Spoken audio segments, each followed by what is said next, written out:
Today's speaker is Kevin with Center Collision, and I don't have his intro, but I've known him long enough that I can do him a little bit of justice.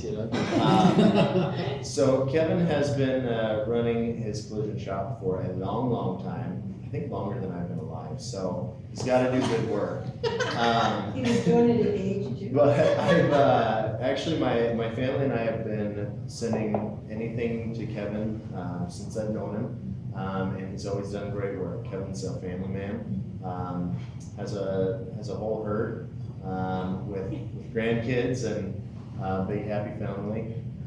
So all around great guy, great businessman, takes care of his customers. Kevin, take it away. I'm going to add something. I've known Kevin a long time too. I met Kevin when I was working at a dealership back in Puyallup, and he brought a minivan to us, just a cheap minivan, had a big dent in the back. Remember the van you bought? It was a full size. big dent in the back. And he came back, he brought it back like a week later to pick up the plates or something like that, and the dent was gone. And me and Dan Lashton, the sales manager, were out there, and this thing looked amazing. And that's how you started working. That's right. For B&B and doing all the body work and that type of thing. He was doing that, you were doing it on your garage and that type of thing. Well, I had Small shop. actually just I had kind of taken a crack at selling cars. I was partners with 2 other guys at a car lot, and everything kind of went south. And so I got back into doing what I really liked doing, was auto body. And well, I got married to Debbie, and I had a Mercedes I sold, and I knew I had to buy a van because she had 4 kids. And so we went to B&B, found that thing, and it was more than a week. It was about 2 or 3 weeks, but he's right. The whole side was creamed, and it was one of those multicolored vans. So it was like, the base color plus all these other fancy colors, and so it was a bit of a challenge to, besides straightening everything out, to paint it, to get everything to match. But we ended up keeping that van for like 5-6 years or so. But you're right. I brought it back to B&B to get my to pick up the tabs after buying it, and. Yeah, it was my salesman, and I didn't even know you were there. And you guys are like, hey, who fixed the van? I said, well, I did. And you're like, you want a job? I said, yeah, actually. Pretty busy for a few years. Yeah, so that was good you remember that. So I want to talk about some misconceptions about auto body. And so I went on the internet, and well, there, I'll tell you what, you open up a can of worms there. If you want to talk about auto body shops and insurance companies, and I'm going to pass this around. There's the RCWs that are basically our state laws, and the thing is, in this industry, it seems like they're really, they're just kind of ambiguous, really unclear. They don't really spell things out. Like, for example, there's other states, the state of Ohio, if you look up their state law, it'll tell you pretty crystal clear, without any uncertain terms, what their laws are regarding, like, for example, how many estimates you need to get. Can I choose my own repair facility? In the state of Washington, they're not super clear about that. But I did find this, which is pretty good, the Washington Auto Repair Act. So I figured I just kind of go through it. There's a couple things. I'm not going to read the whole thing, or let's see, here it is. I just highlight a few things on my copy, and I'll just kind of go over it. A couple of things I learned. If you skip down on page number 1 here, I just figured I want to talk about some misconceptions and just some information that's valuable for everybody to know. If they're ever going to have their car worked on, it's just stuff they should know. And believe it or not, I actually learned something that our shop's in jeopardy of that we're not doing. So I'm not going to tell you what it is. No. You might figure it out. So if you skip down here on page 1, it says you are entitled to it's on the left-hand side about halfway down. You are entitled to a written estimate for if a repair is over $100. The written estimate should include a few things there. So I don't know, did anybody know that you're entitled to a written estimate if it's over $100? So if it's not over $100, you don't really have to get one. I mean, the shop's not required to, but if it is over, the shop, it's on them. For them to do their due diligence, they need to provide you a written estimate. And that should include, your odometer reading, specific repair required, the total estimate cost, including parts and labor, and whether original manufacturer equipment will be used. Now, we talked about that last time I did a presentation, how there's, let's just say like a Ford. If a Ford gets in a car accident, obviously you can go to Ford and get another fender, a headlight, hood, or whatever parts you need. But as we talked about last time, there's also other sources that have become available, which I used to call counterfeit, and now certain people didn't like that term, so it's been changed to aftermarket parts. Same thing, they're basically an imitation or a copy of the original part.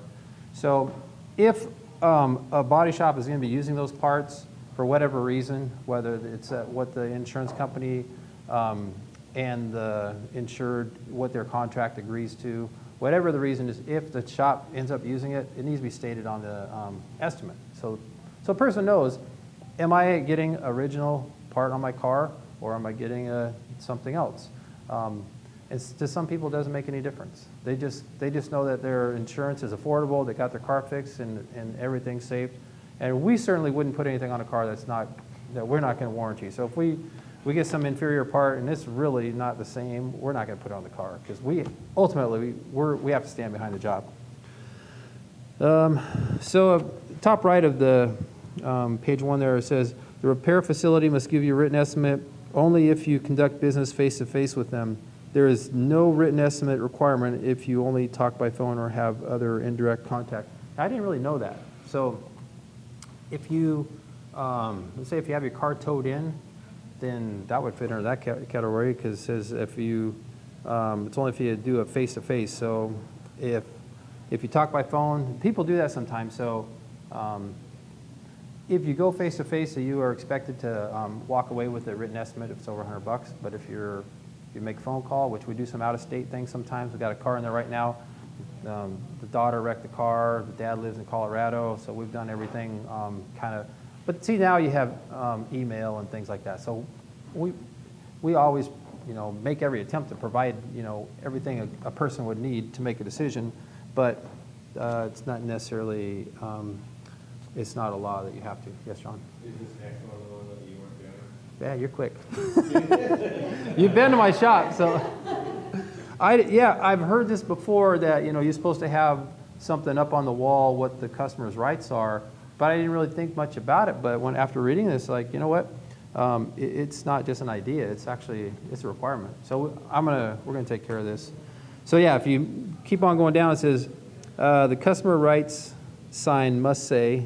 Well, let's see right above there. It says, the auto repair facility must prominently display a sign entitled "Customer Rights," which explains their obligations. And it must say, you are entitled to a written estimate for the repairs you have authorized. You are also entitled to require the repair facility to or obtain your oral or written authorization to exceed the written price estimate. Your signature or initials will. I brought my glasses for a reason. Your signature or initials will indicate your selection. So, anyways, we're supposed to have that on the wall so people know what their rights are. So let's go on to page 2 here. And there's some stuff you guys can look at it on your own time if you want, but the only thing I really wanted to point out was on the right-hand side at the very bottom, which repair facility should I use? Now, like I told you, there's mixed ideas on this. Ultimately, the thing you got to remember, it's your car. You can take it wherever you want. And I thought this was pretty good how it was written here. It just said, choose your repair shop with care, get advice from friends, check out repair shops with the Better Business Bureau or online rating sites. So I don't know about most of you guys, but we get a lot of our customers through online testimonials or reviews, that kind of stuff. So even if you know somebody, that's probably a step in the right direction, but the online thing it's huge, and it's usually pretty legitimate. So people believe that, it's you get some good information there. So anyways, so I want to kind of get into some misconceptions about the collision industry. So a lot of people, well, let's just face it, when you get in a car accident, you know, that's the last thing you were planning on happening, okay? It just ruined your day, you know. It's crazy. This morning we had already a couple people, you know, just suddenly got in an accident, and they're in our shop, and, you know, they had other plans for the day, but now they've got to deal with this situation. So where do you start? What do you do? Who do you trust? I remember last time I went to Mexico, I love Mexico, but I just don't know who to trust, you know, and it's crazy. So I think, you know, kind of along the same lines, when you're going through something for the first time, you want to make the right decision, you want to be educated, and you need to know who to trust.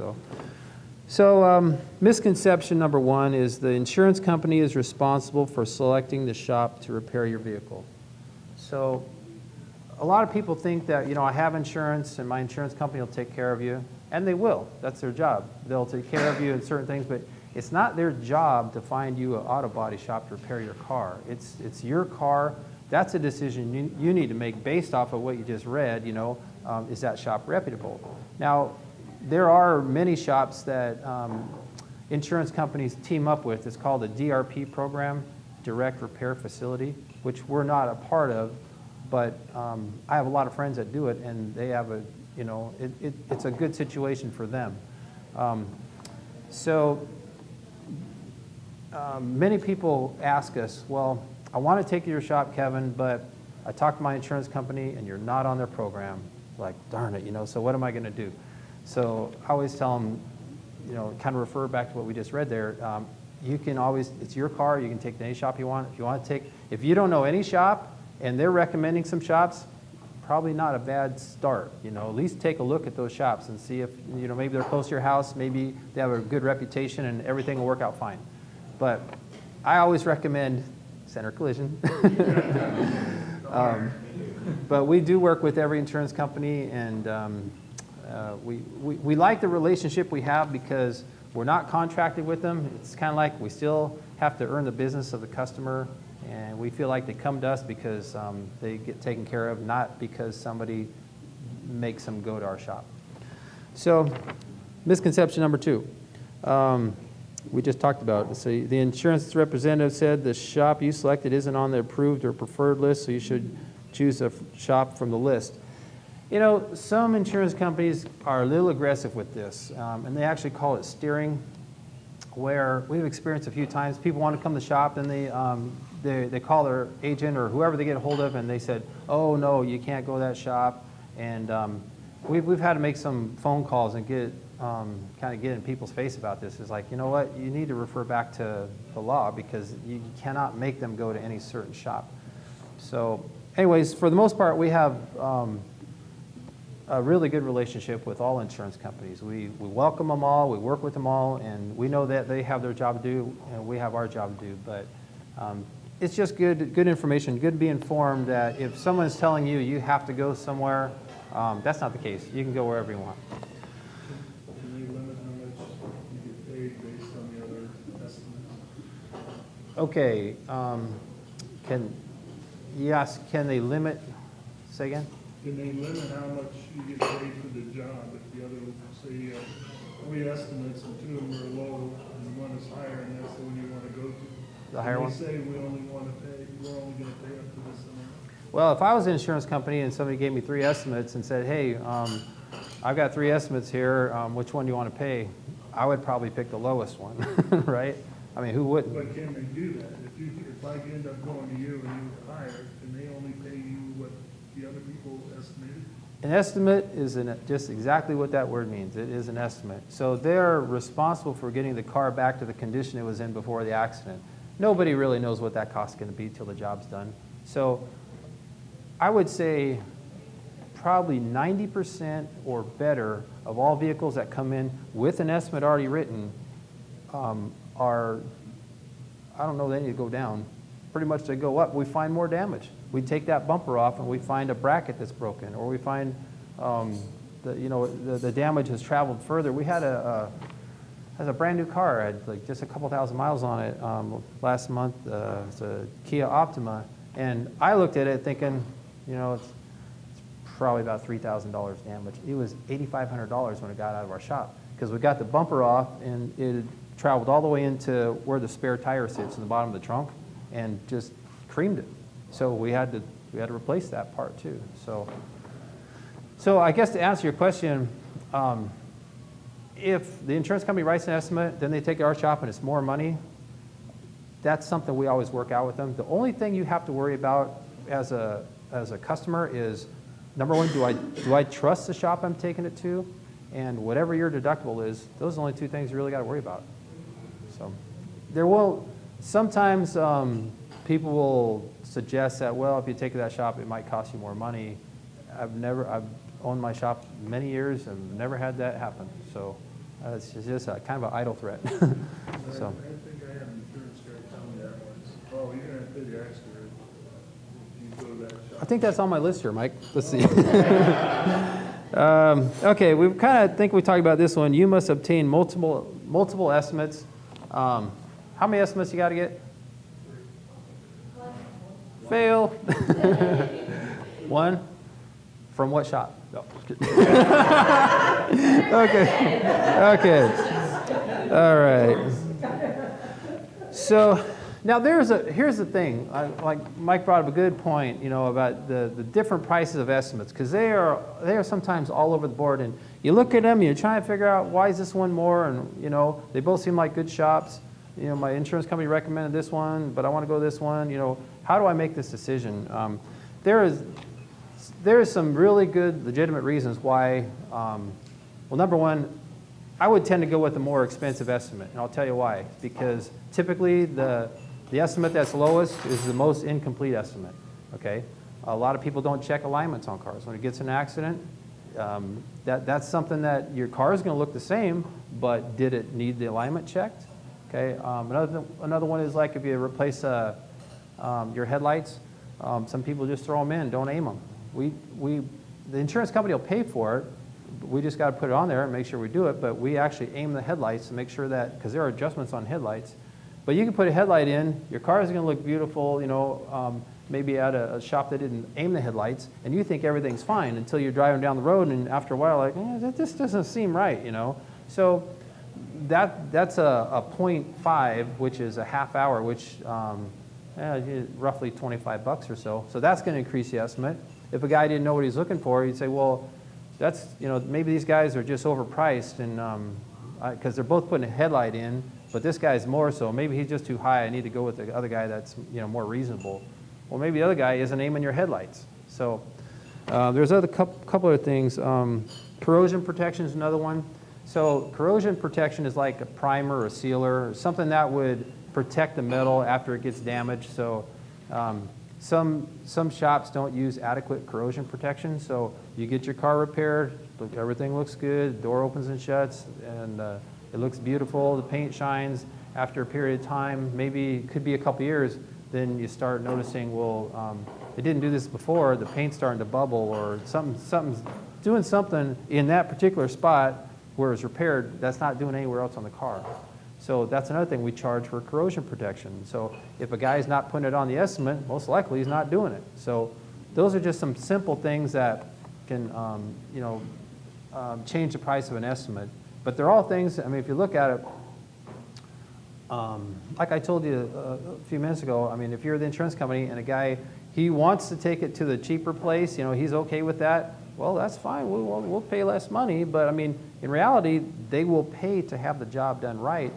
You just got to take it to a repair shop that is going to do the job right. How are we doing on time? Okay. So misconception number 4 here.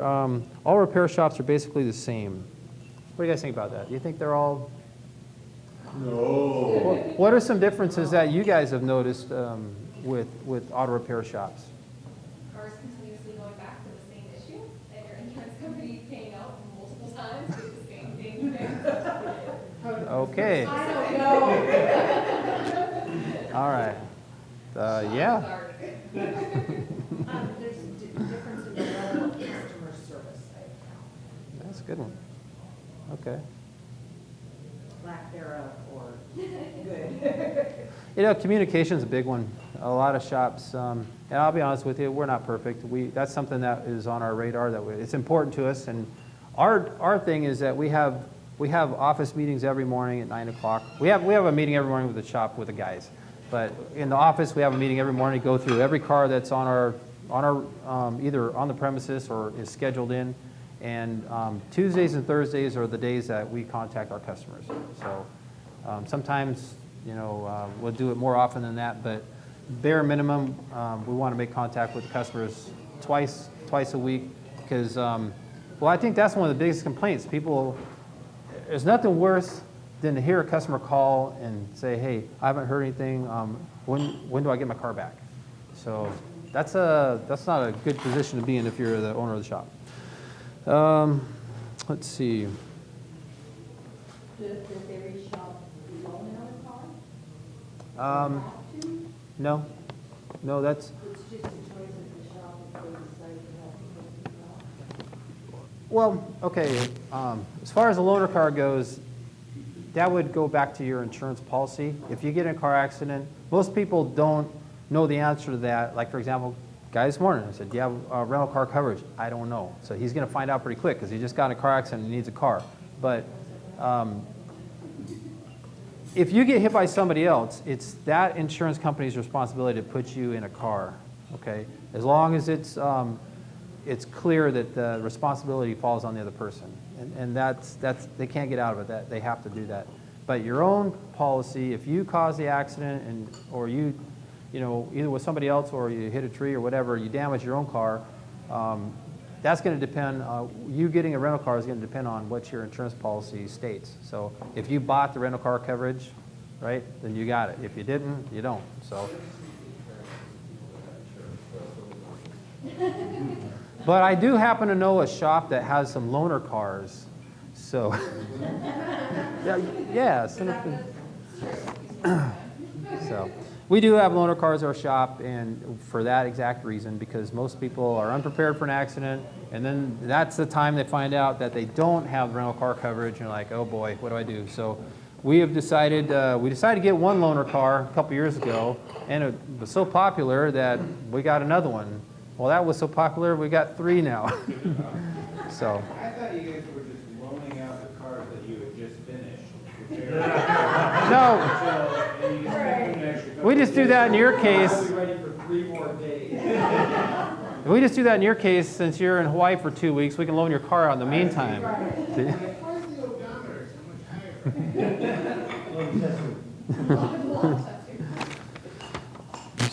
higher?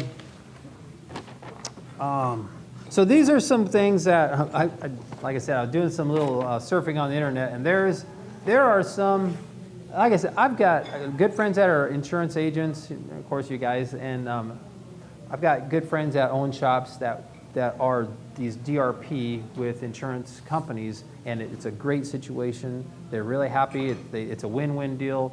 But there are some people that are not happy at all that insurance companies team up with body shops. They feel that it's a conflict of interest, and that it kind of cuts the consumer out of the loop, that the body shop is more interested in making the insurance company happy and cutting the costs and jumping through their hoops than actually fulfilling the needs of the customer. So there's quite a bit of controversy on that. So like I said, there are some agents or insurance adjusters out to get a little bit excited, and for whatever reason, when somebody opens up a claim, they'll aggressively try to get them to go to their shop of choice, because ultimately, well, the insurance company can save some money.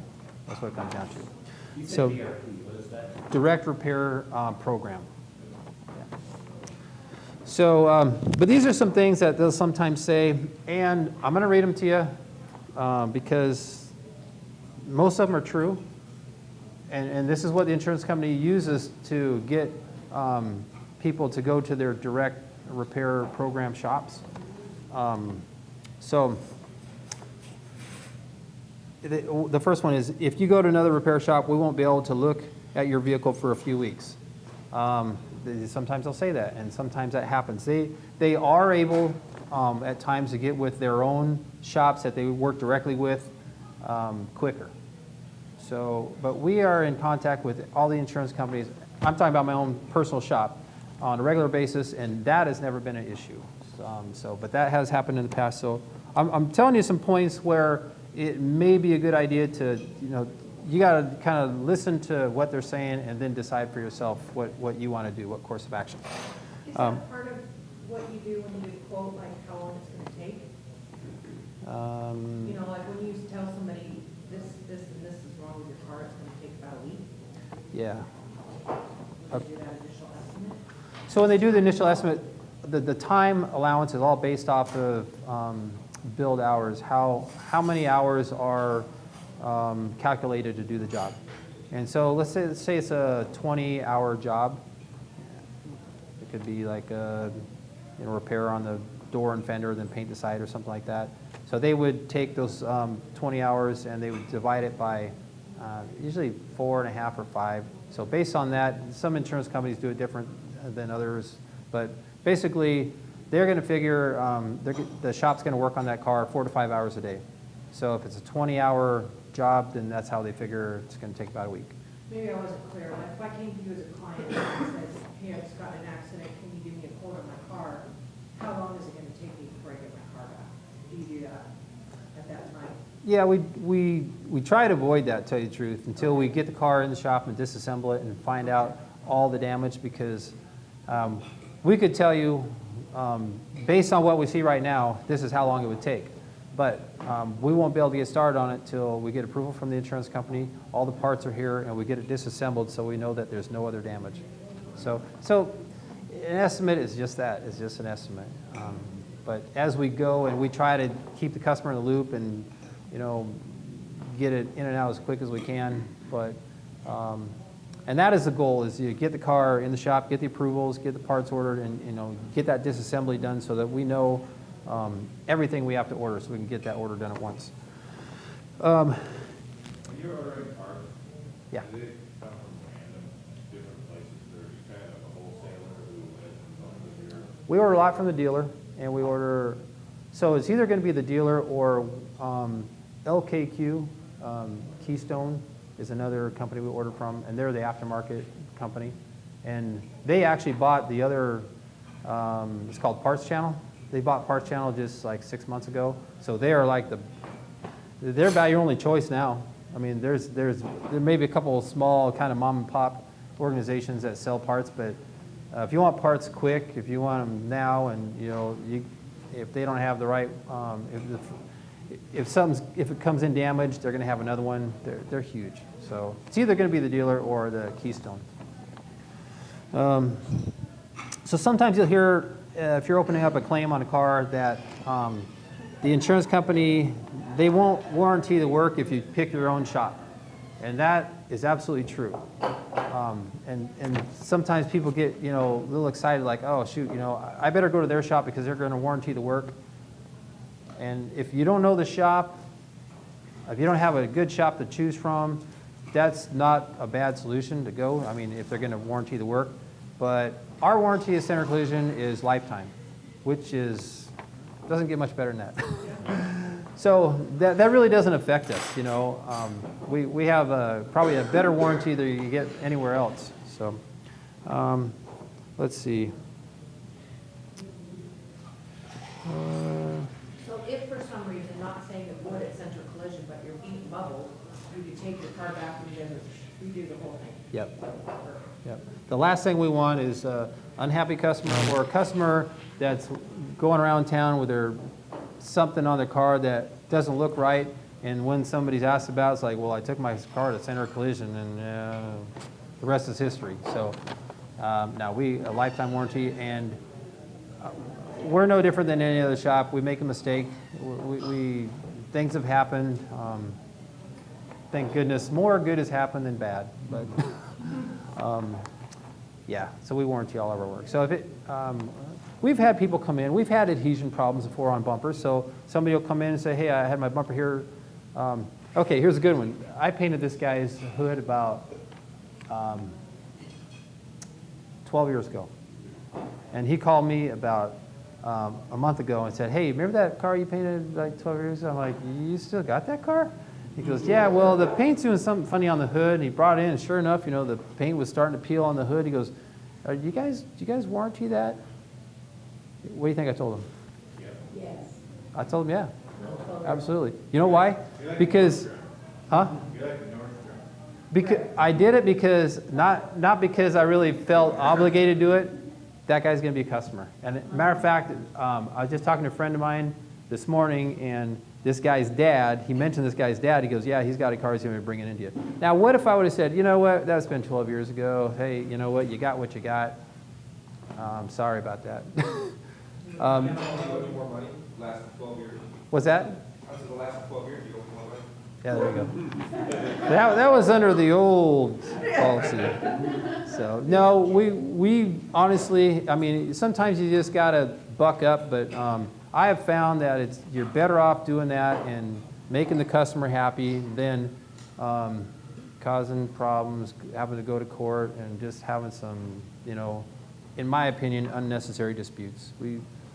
I would say we would take the higher road more often. Just well, things are different nowadays. You know, somebody gets you know, rubbed wrong. The next thing you know, they're going to the internet, and all of a sudden our 4.5 goes down to a 1.1 or something. So it's just the way we choose to operate. So I'm about wrapped up. Yes. Carfax, right? So Yep. You go buy do you guys report to Carfax, or does that? What do you guys think? Do I? Yeah. Yeah, I think yes. This is a really good question, because my accident did not pop up when I traded in my car. So do you report to car? Oh, you traded in your Yeah, Toyota? We don't report to them, and I don't think insurance companies do either. Do you? It's if the police are called, that's when you get it. Yeah. Car fudging the facts is what it's really called. But you know what's interesting? I can tell you about so many cars that should have a record that don't. So if a car, you know, Zach, if you got in a car accident, brand new car, okay, I'm gonna tell you about one right now. This guy, he hit a tree. Okay, 2014 truck, and he was under his dad's policy. His dad said, this is the third vehicle you've wrecked, and it's not going through our insurance, so you figure it out. So anyways, that truck needs a frame, it needs a front end, and it's going to get fixed, but it's going to have a clean title, and it's not going to have a Carfax. So I guess if there's one thing I would say is if you're considering buying a car, always bring it by us. You know, if you think there might, especially if it's total, I would probably not do it unless you bought it from, you know, a body shop that you trusted, or you brought it by our place. Totals are, there's some reason to stay away from them. Value's never going to be there, and even though it's a good deal, you could be opening up a can of worms. They could have been the guys that didn't use the corrosion protection, didn't align do alignment if it needed it, and those would be minor things. There could be some real severe things. If you have a bent frame on the thing, and yeah, nobody checked it, nobody did anything about it, but you were willing to buy it because it seemed like a good deal. So, you all right. say anyone can bring it to you to kind of have a look at, or are you just saying that as a courtesy to us in this room, or do you charge for the? I would let anybody bring it by, because it really just takes us a few minutes to identify any problems. We can usually figure it out pretty quick. Now, if it's going to be like a real in-depth thing, if they want us to like take things apart and check thoroughly, yeah, we would probably have to charge for that. But just to bring it by, we can look at, you know, does the paint match? Do the gaps line up? Are there any obvious things? We could walk around that car and figure it out pretty quick. Okay? Share something I learned. Lady here in between, and she had some big things on the front of her car, so they went into the back of my fender, and I had to take it to her insurance company. He sat right down and then write me a check. Well, I didn't know. He wrote me a check, and then afterwards we found out.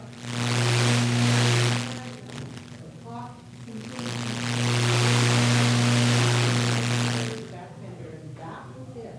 So don't go with a rinky-dink insurance company if somebody has it, because they won't pay fiddly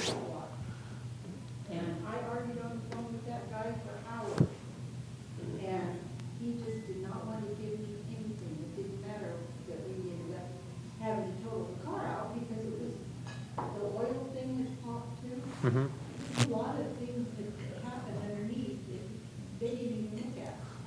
That's a great scenario, and I know I'm out of time, so I'll make this really quick, but the insurance company did not treat you right. They are obligated to make the car right. Now, even if they gave you a check, say, $2,000, you cash the check, and then you take it to the shop, within I don't know what the time period is, 6 months or a year, you take it in the shop and they find more damage, they still have to pay that.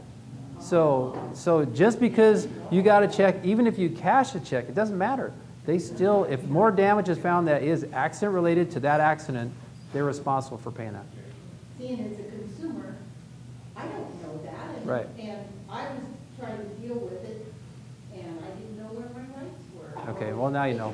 Last question. They have to pay it except for if you have repairs done and somebody hits you and it goes over the amount that they're insured for. I had a car that I got rear-ended on, but they got it fixed. The insurance company said they'll take care of it, no problem. I get a phone call from my collision service. We got good news and bad news. Good news is your car's done. Bad news is you owe us $2,500. That's called underinsured motorist, and you can't get that. All right.